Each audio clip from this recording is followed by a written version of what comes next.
Hello my beautiful people, welcome back to my channel. It's still me, your girl Obioma Okoli, aka Lily Roxy 86. So how are you all doing? So if you're seeing me for the first time, guys, welcome. Please go ahead, like, comment, share, and subscribe to this channel. For my returning subscribers, guys, you guys know that I love you so much. Thanks for always coming to watch my content. I really appreciate you guys. So welcome to another wonderful episode with me. So today video is going to be kind of like a testimony of something that happened to someone close to me. So the testimony just tells us the importance of prayers when we're going through hell in our marriage.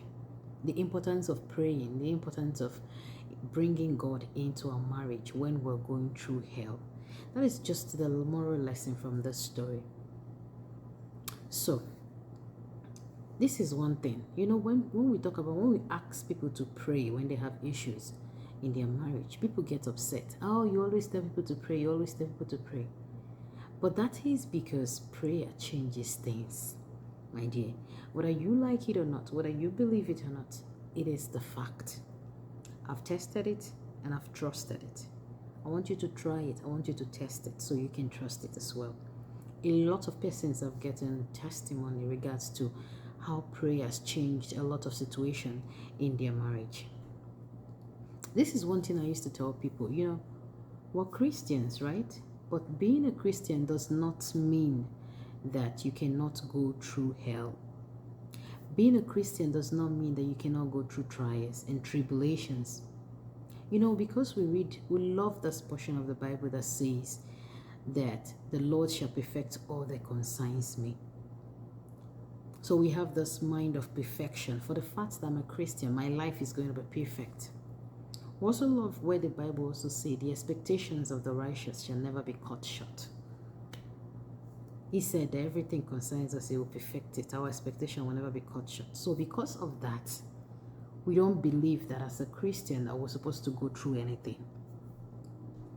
But do we realize that there's a part of the Bible that also said that if you love me, that you should carry your cross and do what? And follow me. That cross that you're carrying is not... cross is meant to, it signifies kind of going through something, not easy. So being a Christian does not mean you're not going to go through some stuff in life, but being a Christian makes you to be able to know when to seek for the grace of God to help you lighten your burden. Because He asks us to cast our cares on Him, that He'll make our load very light. Sometimes we'll go through things in life. Sometimes God sends us a Goliath so that He can bring out the David in us. So, I don't know who this story is going to encourage today, but what I want us to learn from this is that no matter what we're going through, there is an expiring date for every of our problems. There is a day of reckoning for anything that is stressing our life, be it a person or not. So there's always a day where we get our breakthrough. The only problem is that sometimes before we get to our breakthrough, we give up. Sometimes before we get to that time when we say, oh, thank you, Jesus, we're already giving up before we get to the step of our breakthrough. So without wasting much time, let me take us to the story. Someone close to me called me someday and said, Obi, I'm ending my marriage. And I'm like, oh, why? What happened? I thought you guys were happy. I thought you posted your picture yesterday of your anniversary. You guys looked so happy. And she said, yes, I did. I posted it, but we're not happy. In fact, after posting the picture of that anniversary, that's when he made it clear to me that it's not going to work. So I want to just leave the marriage.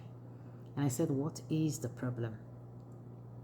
And then she told me a lot of stuff that ordinarily nobody would want to tolerate it. I don't want to go into details what she told me, but believe me, she was going through hell. Talk about humanizing, talk about domestic violence, talk about a lot of things that you don't even want to mention, that you're so ashamed to talk about.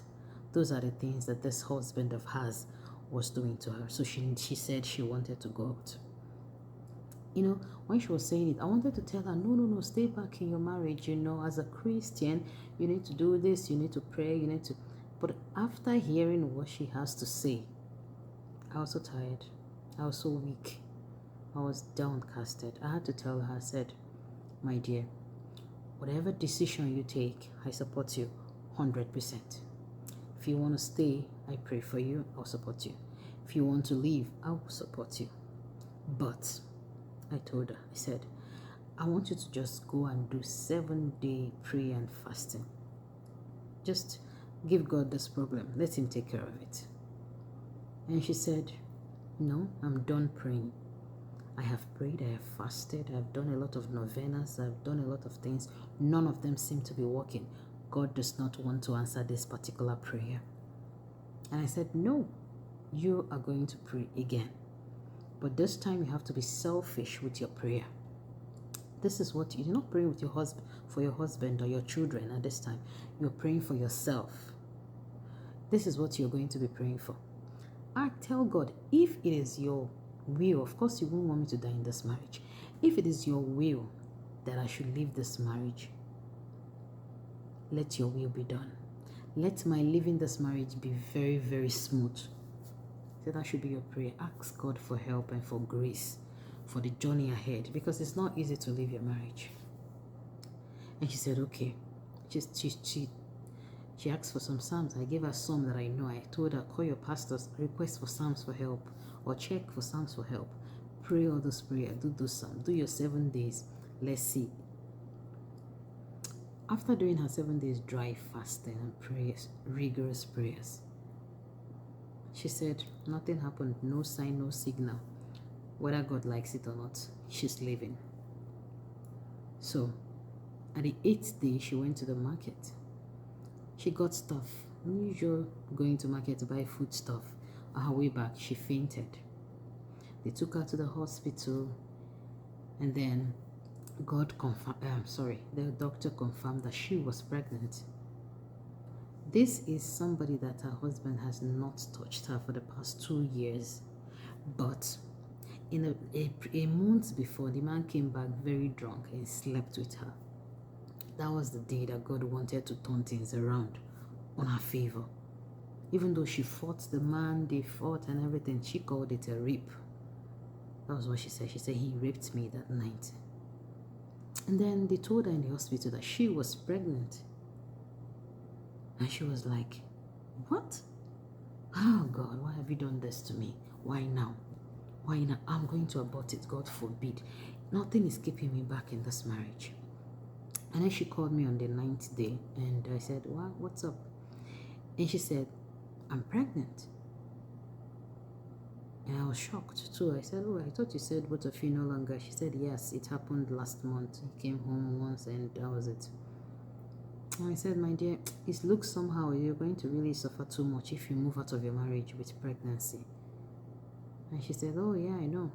I'm going to wait till I have the baby. After having the baby 2 months, when my baby is 2 months, I'm moving out of this marriage. I said, okay, let's take one step at a time.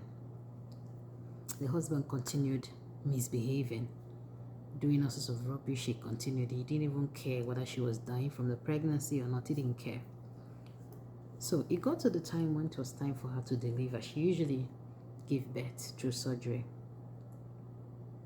The husband didn't care. He didn't even show up in the hospital. He just said, oh yeah, just you tell me, I'll pay after it's my child. And he traveled the day his wife was operated on. He traveled to see his mistress, to stay with his mistress.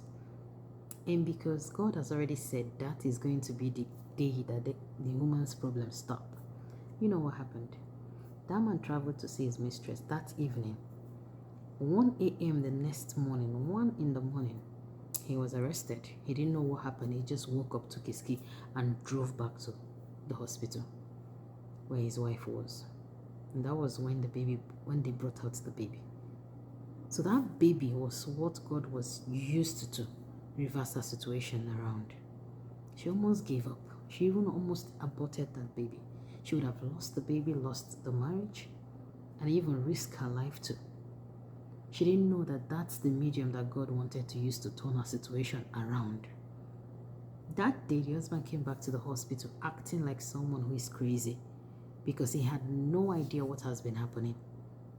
And the wife was like, why? What are you doing here? You said you're not going to come here. You sent the money. Why are you here? She said, what? What are you saying? He had no clue of what has been happening to him. He has no idea. He said he woke up in a strange house with a strange woman. He just picked his key and left. That was the day God said, today is the last day this girl is going to suffer in the hand of this man. That day till today, their marriage has been nothing but happiness.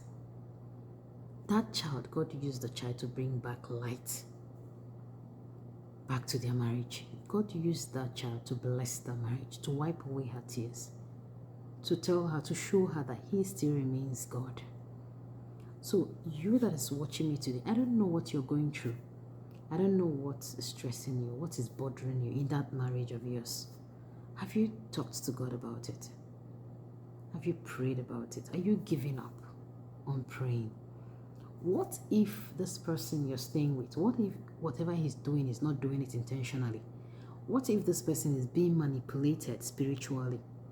Because, I usually don't like to believe things like that. But my dear, for the fact that I don't believe it does not mean that it does not exist. Things happen. A lot of persons, they want to control it. Some people hold button waiting to control your marriage. They just see your husband and they like him and they want to be in. Some people, they can even try to eliminate you in the process of coming in. They want you out and they want to be in. So my dear, prayer is very important. When someone asks you to go and pray, don't make a jest about it. Don't laugh about it. It is very important. It is very important. Sometimes you go crazy over things your spouse do. It is the grace of God in you that makes you to say, you know what, I'll stay. Sometimes a lot of things happens in marriage that you think, what is going on? Sometimes those things are not ordinary. People have to know that there are forces that out there just fighting against marriage. There are forces that are out there. They are trying everything they can to make sure that you break out from that marriage of yours. Listen to me. Sometimes some marriages, you can't even do anything. They are not possessed. But your partner is just not somebody you can stay with. Sometimes some things happen that you have to run for your dear life. Of course, that happens. But some of them also are still under manipulation. What if the spouse of yours that is maltreating you, what if his case is peculiar? What if he's one of those that does not know what he's doing? And you will wish if you had prayed, what would have happened? So today I'm encouraging everybody watching this video. Always call on God when things get tough. Instead of thinking of who to call on phone and talk to a person, to complain about your spouse, why not complain to the person that created that spouse, that has control of the future of the both of you? Don't give up praying in marriage. Don't give up handing your relationship to God. Don't give up making God to be the driver of your relationship. Don't forget, sometimes we go through trials, but each time we come out of trial, we remain stronger and stronger. So when you're going through hell, don't stop. Okay? Just see it as one of the things that God is using to make you stop stronger. Okay? There's someone that is a musician that said, if you catch hell, don't hold it. But if you're going through hell, don't stop. Because you know that at the end of going through what you're going to come out a stronger and a better person. So let's not make this video too long. So thank you guys for always being here. And until I see you next time, it's still me, your girl, Obioma Okoli. Don't forget to like, comment, share, and subscribe. Thank you and have a blessed day. Bye-bye.